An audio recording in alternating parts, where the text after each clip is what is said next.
अस्सलाम वालेकुम। जो आज का हमारा सेशन है मतलब अकाउंटिंग का, वो आज हमारा बैंक रिकंसिलिएशन स्टेटमेंट पे है।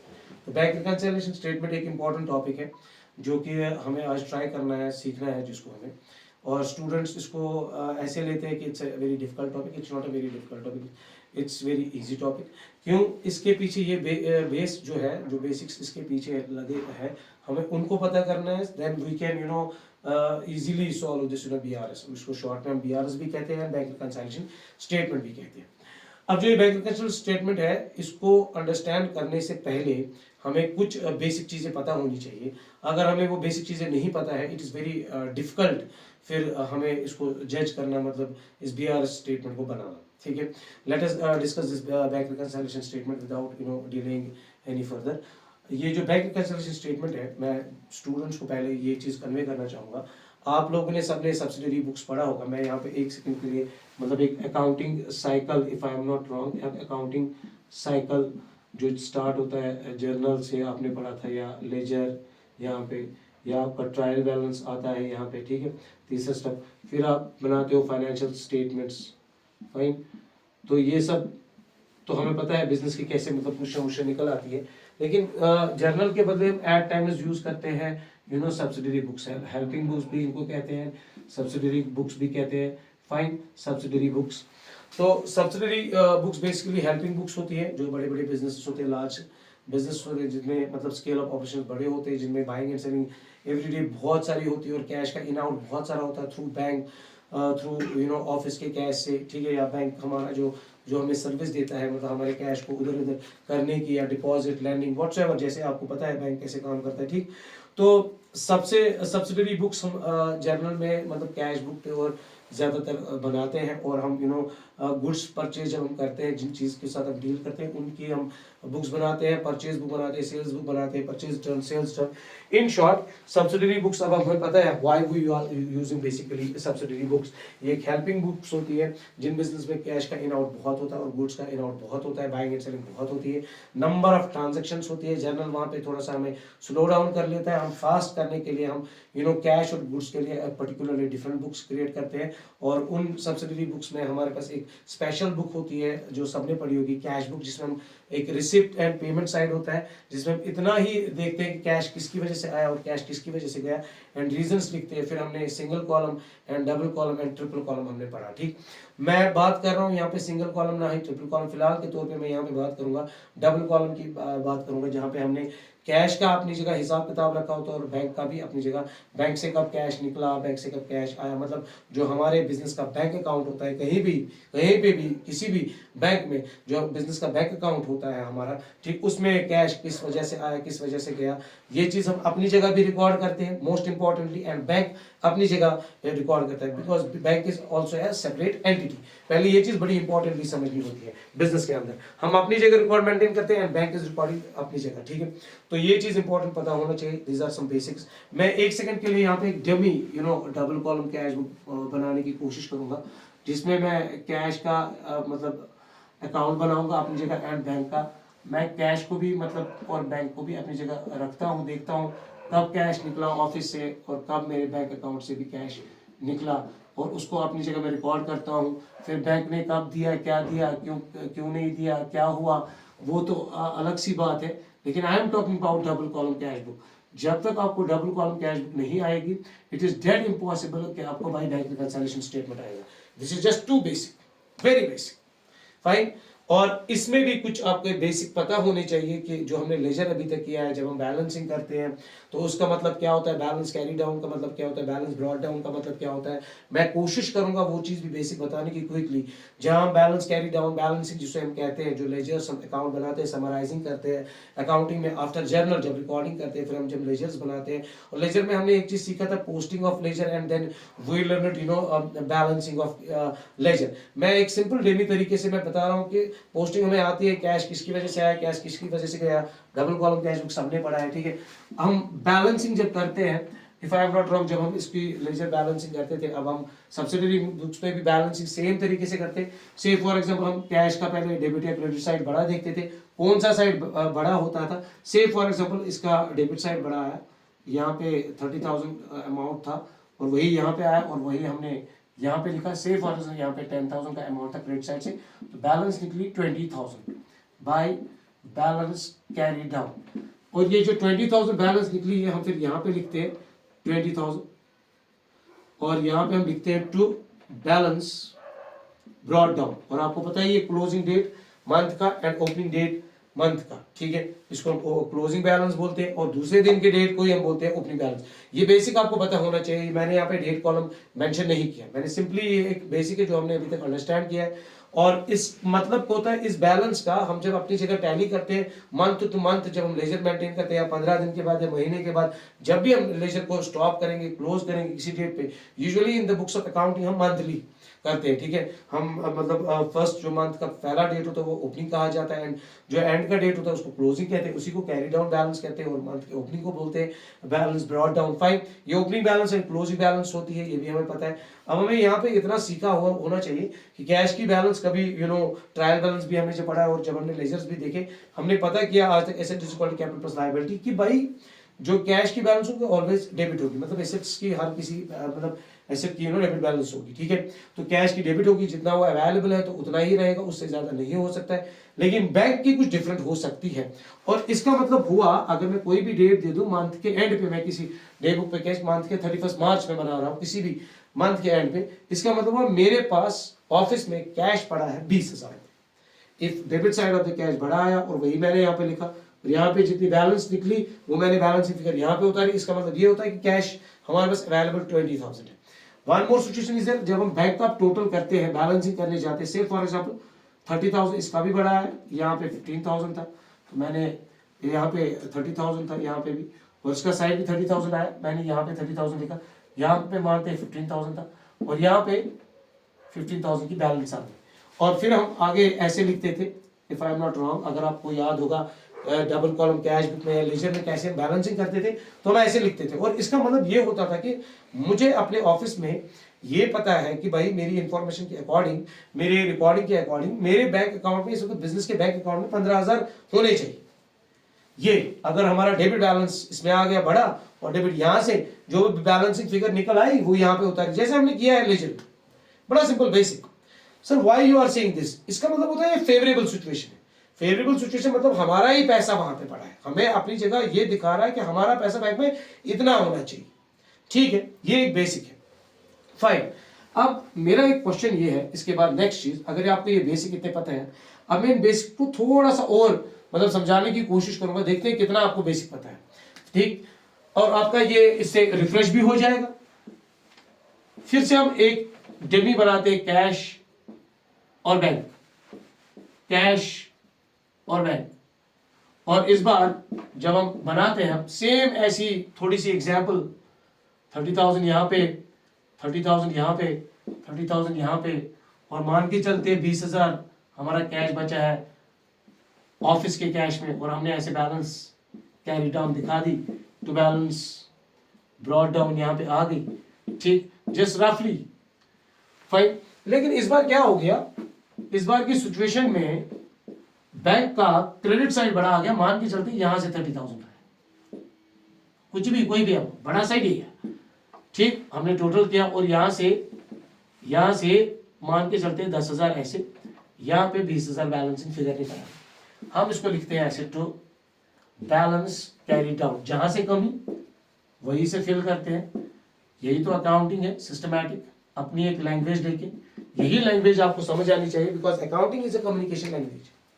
ये कम्युनिकेशन सिस्टम है और इसकी अपनी एक लैंग्वेज होती है और इस लैंग्वेज को हमें अंडरस्टैंड करना होता है। अकाउंटिंग की लैंग्वेज को अंडरस्टैंड करना कि assets, expense, liability, income, capital और इसके सिस्टम को अंडरस्टैंड करना होता है, कैसे रिकॉर्डिंग होती है, कैसे क्लासिफाइंग होती है, ठीक है, समराइजिंग फिर कैसे होती है, ये सारी चीजें हमें देखनी होती है, एनालाइजिंग कैसे होती है, इंटरप्रिटिंग कैसे होती है और फिर कम्युनिकेट कैसे हम करते हैं, इंटरप्रिट कैसे होता है, ठीक। तो ये चीजें आपको पता होना चाहिए कि ऐसे हम लेजर में इसको दिखाते हैं। और इसका मतलब अब हमें देखना है इसका मतलब हुआ क्या। इसका मतलब ये हुआ हमें अपने बिजनेस के बैंक अकाउंट में ये दिखा रहा है कि बैंक अकाउंट में ये ऐसा है कि ओवरड्राफ्ट बैलेंस है। What do you mean by sir overdraft, मतलब हम ही ओ कर रहे हैं बैंक, फाइन, हमने भाई उधार लिया है बैंक से पैसा, क्रेडिट किया है, मतलब ये बैंक एक फैसिलिटी देता है बिजनेस को, ये तो सबको पता ही होता है, ठीक है, कि अगर हमारे बिजनेस अच्छा चल रहा है, बैंक में ट्रांजेक्शन अच्छी है, करंट अकाउंट हमारा है, बिजनेस का बैंक अकाउंट, तो फैसिलिटी एक मिलती है कि भाई अगर आपके पैसे, बैंक बोलते हैं भाई अगर आपको कभी पैसों की जरूरत पड़ी तो ले लो भाई, इतना पैसा मेरे से, कोई इशू नहीं, आप क्रेडिट कर सकते हो, आपके इंटरेस्ट लगेगा इतने दिन के बाद, फलानी 40 दिन के बाद आपको इंटरेस्ट लगा देंगे। तो दैट मीन्स कि कैश मेरे पास जो ऑफिस में था, जो जितना है वो उतना ही है, उसको ज्यादा नहीं बन सकता, 20 रुपए है तो 20 ही रुपए रहेगी, ठीक है, 21 नहीं बन सकते। लेकिन बैंक में अगर ये 20 रुपए है, आई कैन ओवर ड्राफ्ट, मैं और ले सकता हूं उनसे, मैं ज्यादा विड्रॉ कर सकता हूँ, 10 15 20 जितनी उन्होंने मुझे फैसिलिटी रखी होगी। अगर मेरे बुक्स ऑफ अकाउंट्स में ऐसी सिचुएशन आ गई तो इसका मतलब वही होता है कि ओवर ड्राफ्ट। सर ये तो हमें पता है, तो जब आपको ये पता है दैट मीन्स कि ये फेवरेबल सिचुएशन होती है और ये अनफेवरेबल सिचुएशन होती है, फाइन, ये अनफेवरेबल सिचुएशन होती है।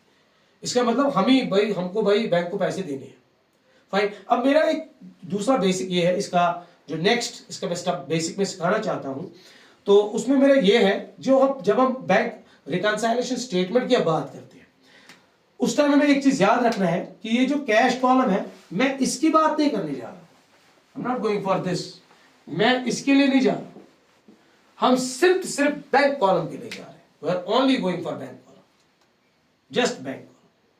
बैंक में हमने जो बैंक का अपना हिसाब किताब रखा कि मेरे बैंक से कब पैसा निकला, तो मेरे बैंक से कब पैसा आया, मतलब मैंने कुछ डेटर्स को चेक्स दी, मैंने कुछ डेटर्स से चेक्स ली, मैंने क्रेडिटर्स पे मतलब चेक्स पे की, ठीक है, तो मैंने पेमेंट्स दी, पेमेंट्स रिसीव की, मुझे देखना है मतलब मेरे बैंक के थ्रू भी कोई पेमेंट आई होगी या मैंने कोई मतलब ऐसे चेक्स कैश मैंने बैंक में डाल दी, उनमें आ गए, वो ऐड हो गए कि नहीं हो गए, हमें सारी चीजें देखनी पड़ती है। तो हम अपनी जगह ये रिकॉर्ड कर चुके होते हैं, जो हमारे बिजनेस के अकाउंटिंग होती है, हमने ये सारी चीज रिकॉर्ड की होती है कि भाई बैंक से पैसा कब निकला है, बैंक से कब मतलब आया है, मतलब मैं अपनी जगह रिकॉर्डिंग की बात कर रहा हूँ। अब बैंक अपनी जगह रिकॉर्डिंग कर रहा है तो बैंक का अपना एक फंडा है, ठीक, हमें उस फंडे को पहले समझना है। मैं आपसे ये क्वेश्चन पूछता हूँ, जैसे हम अकाउंटिंग करते हैं, जैसे हम अपना हिसाब किताब रखते हैं, क्या बैंक भी रख रहा होगा? ऑब्वियसली रख रहा होगा, वो भी अकाउंटिंग करते हैं, सेपरेट एंटिटी। सपोज ये एक बैंक है, सपोज हमारे स्टेट बैंक ऑफ इंडिया में अकाउंट है, फाइन, एक करंट अकाउंट, वो भी आप अपनी जगह मतलब अकाउंटिंग कर रहे हैं, ये उनकी अकाउंटिंग है। तो सपोज मेरा अकाउंट है, चलिए लिखेंगे वो सालिमिस का अकाउंट लिखेंगे, ऐसे सालिमिस अकाउंट लिखेंगे, यहाँ पे पार्टिकुलर्स अमाउंट, सपोज ये वाली बैलेंस दिखा रहा है 15,000 यहाँ पे। सपोज बैंक में भी अब मेरे 15,000 है, मैं पता करता हूँ बैंक में भी 15,000 है, बैंक किस साइड से दिखाएगा? सर ऑब्वियसली क्रेडिट साइड से दिखाएगा। क्यों दिखाएगा क्रेडिट? सर बैंक के लिए ये पैसा लायबिलिटी है, मेरा पैसा बैंक में पड़ा है, ये बैंक के लिए लायबिलिटी है। सर बता क्या रहे हो, तो मेरा पैसा जब बैंक में पड़ा वो एसेट है, ठीक है, बैंक के पास, वो बैंक बोल रहा है मेरे पास रखो, I will keep it safe, मैं इसको अपनी जगह सेफ भी रखूंगा एंड कोई नहीं, मैं मतलब इसको यूज भी करूंगा, जब तुम्हें पैसे चाहिए होंगे मुझसे लेना, कोई प्रॉब्लम नहीं। बैंक हमें प्रोवाइड सर्विस करता है, हम वहां पे पैसे रखते हैं, ठीक। अब जो ये 15,000 है, इसीलिए बैंक ये क्रेडिट दिखा रहा है। मतलब मैं एक जनरल ट्रांजैक्शन करना चाहता हूं, जब भी हम बैंक में पैसा भरते हैं, हम अपनी जगह क्या करते हैं भाई, bank account debit to cash account, हमारी जनरल एंट्री तो वही होगी, bank account debit to cash account, fine.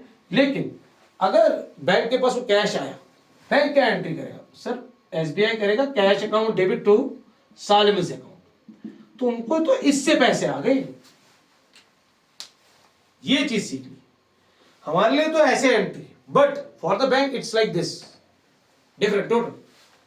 तो ये चीज हमें समझनी है। तो उन्होंने हमारा अकाउंट खोल दिया और क्रेडिट कर लिया बाय कैश। अब मैंने बाय बैलेंस ड्रॉ डाउन लिखी, कोई नहीं है तो हमें पता है, इतना बेसिक तो हमें पता है, मैं बाय कैश भी लिख सकता हूँ, मैं बैलेंस ड्रॉ डाउन भी लिख सकता हूँ। मैंने तो मंथ के एंड, इसका मतलब बिजनेस ऑलरेडी मतलब रनिंग है, मैंने नया बिजनेस नहीं खोला, ठीक।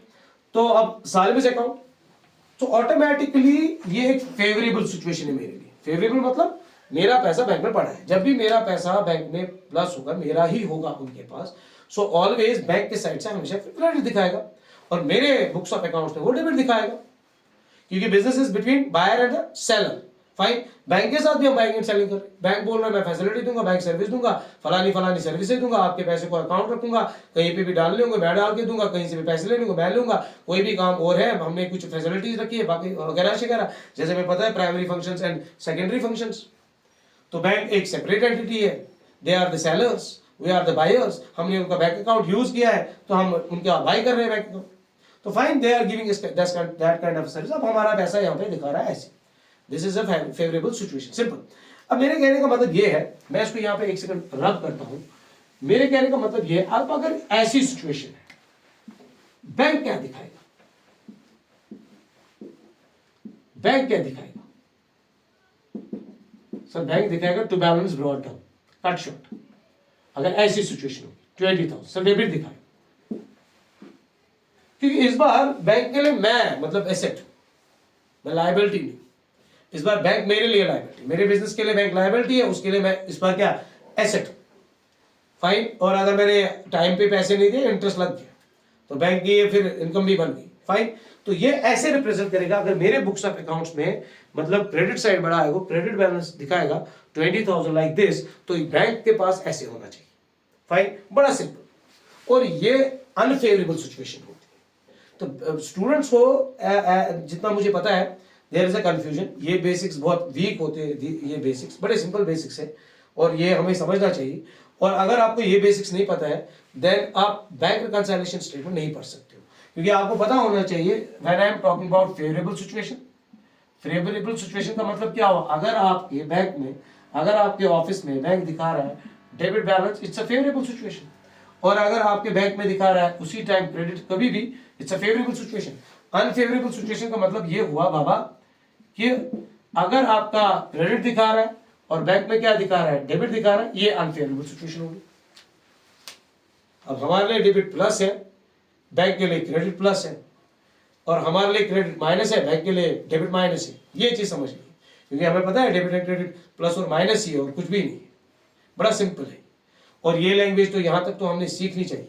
अगर हमें यहाँ तक अभी इतनी चीजें समझ नहीं आई है, then it is very difficult to understand the bank reconciliation statement.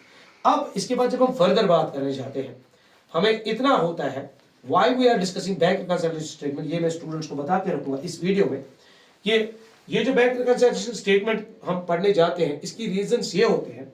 Suppose हमें ऑफिस में यहाँ पे 15,000 फेवरेबल बैलेंस दिखाई, हम बैंक को कांटेक्ट कर लेते हैं और हम बैंक में पता करते हैं कितनी बैलेंस है। बैंक बता रहा है कि भाई 12,000। सो ऑटोमेटिकली हमारे बिजनेस में मैं अपनी जगह, तो कोई भी मेरा अकाउंटेंट भी होगा, कोई अकाउंटिंग भी कर रहा होगा, वो थोड़ा पैनिक हो जाएगा। अगर मालिक पूछेगा क्यों भाई ये क्या दिखा रहा है, तो सीधे अकाउंटिंग को बोलेगा तू चोरी कर रहा है, ठीक है, या तो मैं आप खुद बिजनेस कर रहे हो या आप बिजनेस कर रहे हो और ऐसे दिखा रहा है। थोड़ा सा हमें लगेगा भाई मसला है, 12,000 क्यों दिखा रहा है। हम बैंक पे चले जाएंगे, बैंक से बोलेंगे भाई हमें बताओ 12,000 क्यों बता रहे हो। बोलेगा बैंक ये लो बाबा स्टेटमेंट चेक कर लो, ये बराबर है मंथ की, देखिए।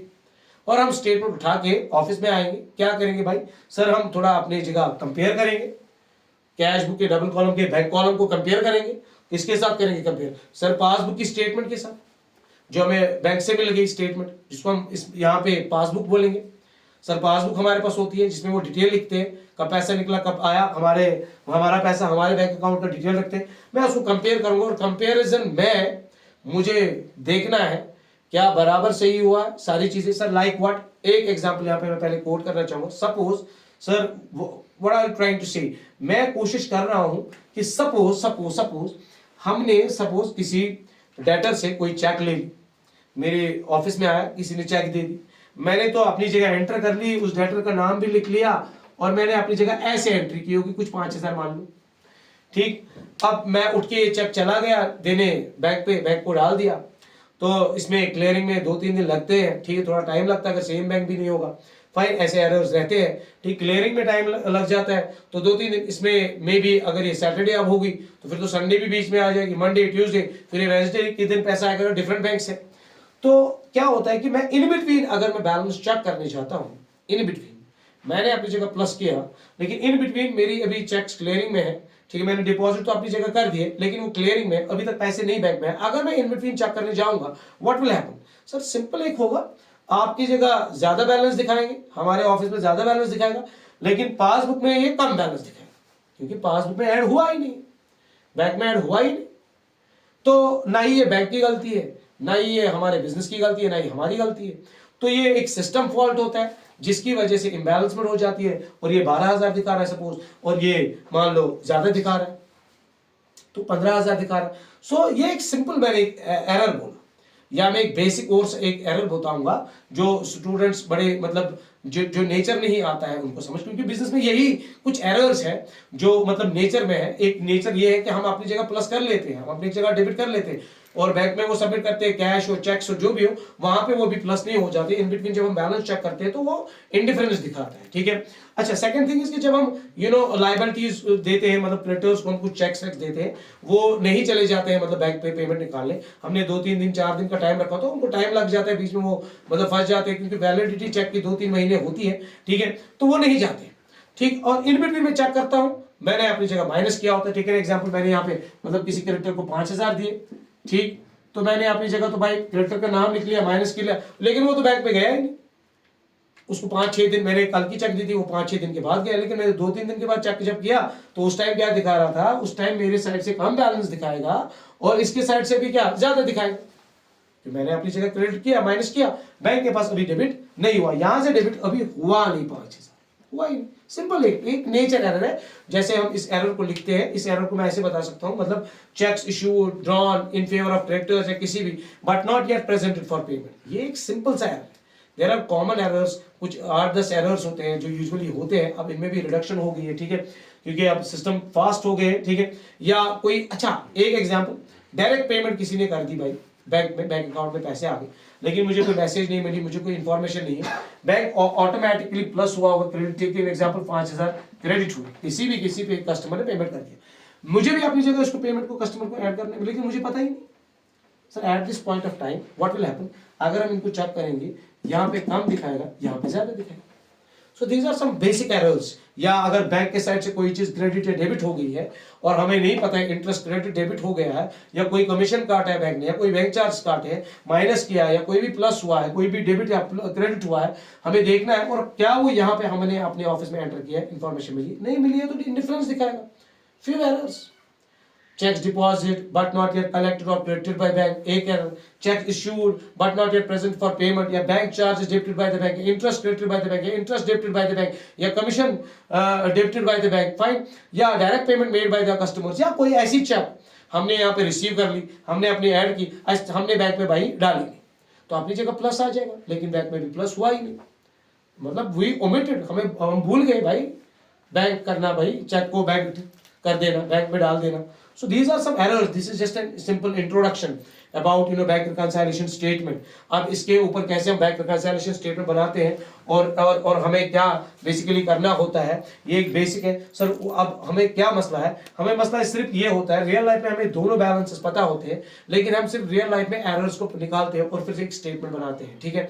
बीइंग ए स्टूडेंट हमें क्या करना होता है कि हमें एरर्स को निकाल के देखे होंगे, हमें कोई कंपैरिजन नहीं करना होगा, हमारे पास एरर्स होंगे, हमें सिर्फ ये चीज किया जाएगा, हमें इन बैलेंस में से कोई ना कोई फिल इन द ब्लैंक्स होगी, एक बैलेंस हमें ढूंढनी पड़ेगी, एक बैलेंस हमें मिलेगी, ठीक है। या तो कैश बुक की फेवरेबल बैलेंस मिलेगी, या तो पासबुक की फेवरेबल बैलेंस मिलेगी, मतलब क्रेडिट मिलेगी, या तो ये सिचुएशन मिलेगी, या तो ये सिचुएशन मिलेगी, ये 4 सिचुएशन मिल सकती है हमें, मगर कोई फर्क नहीं पड़ेगा। हमें सिर्फ इतना सीखना है लैंग्वेज कि भाई कौन सा एरर है जिससे हमें कौन सी चीज प्लस हुई है, कौन सी चीज ऐड अभी नहीं हुए, हमें वो देखने हैं, वो एरर चेक करने हैं, और उसी पे हमें एक स्टेटमेंट बनानी है। Fine, this is all about bank reconciliation statement. थोड़ा सा मैंने एक सिंपल इंट्रोडक्शन दी है बैंक रिकंसिलिएशन स्टेटमेंट हमें क्यों पढ़नी है वो स्टेटमेंट, क्यों बिकॉज ऑफ दीज एरर्स, और क्या स्टूडेंट्स को पढ़ना है। रियल लाइफ में हमें दोनों बैलेंस पता होती है, लेकिन बीइंग अ स्टूडेंट हमें एक चीज फिल इन द ब्लैंक्स रखा जाता है और एरर्स निकाले दिए होते हैं, और हमें उन्हीं एरर्स के ऊपर पता करना पड़ता है।